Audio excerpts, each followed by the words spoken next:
Après l'accident, jour 16. Cette lettre s'adresse à Alia, fille de Tesnim et Naïm.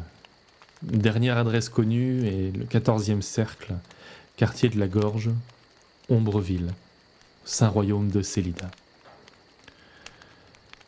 Ma chère Alia, si tu lis ces lignes, c'est que je suis mort, car si je survis à tout ça, je pense que je viendrai te dire tout ça de vive voix.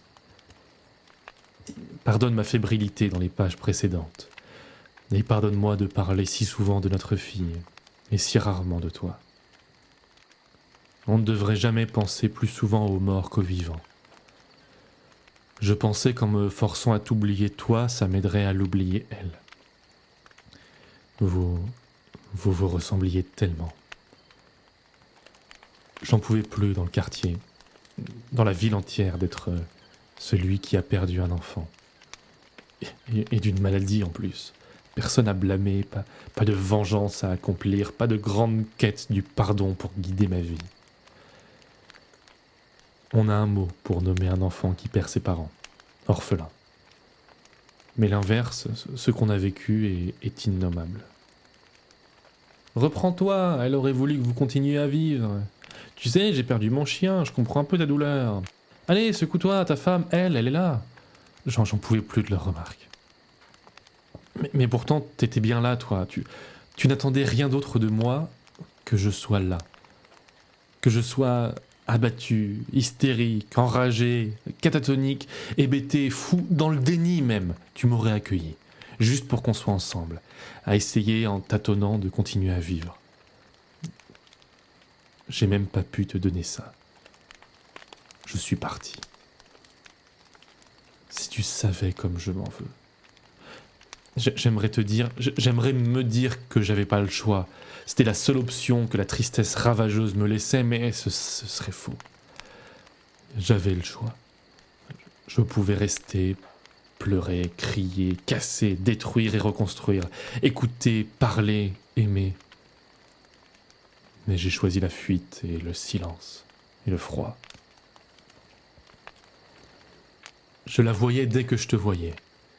Et ton infinie bonté, ton infinie patience envers moi, alors que toi aussi, tu traversais les 7 brasiers de l'enfer, me renvoyait ma propre faiblesse, à ma propre lâcheté.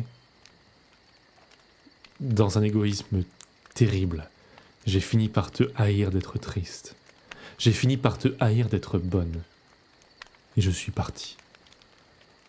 6 ans sur les routes, à fuir ce fantôme qui n'est pourtant jamais loin.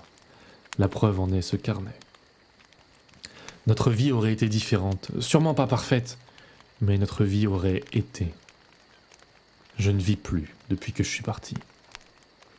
Je survis tout au plus, avalant des kilomètres et des kilomètres de route, comme si on pouvait semer le deuil plutôt que d'y faire face.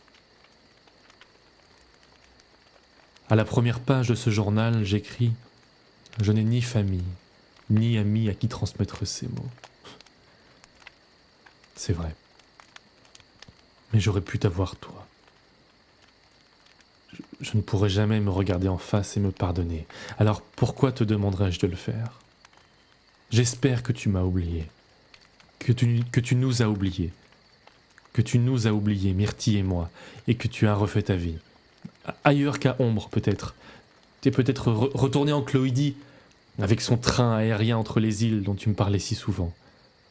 Tu manges des rôtis de lave à côté de la grande fonderie de l'île de Barkhane, et tu ris si fort que tu en pleures un peu. Tu pleurais beaucoup, mais ça faisait longtemps que je ne te voyais plus rire.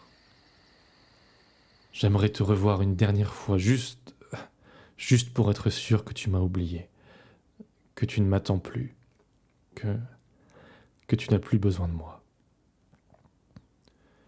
Moi, j'ai arrêté de savoir si j'avais besoin de quelque chose le jour où je suis parti, le jour où j'ai arrêté de vivre.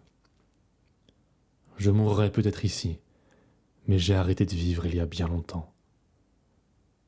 Je t'aime. Chance.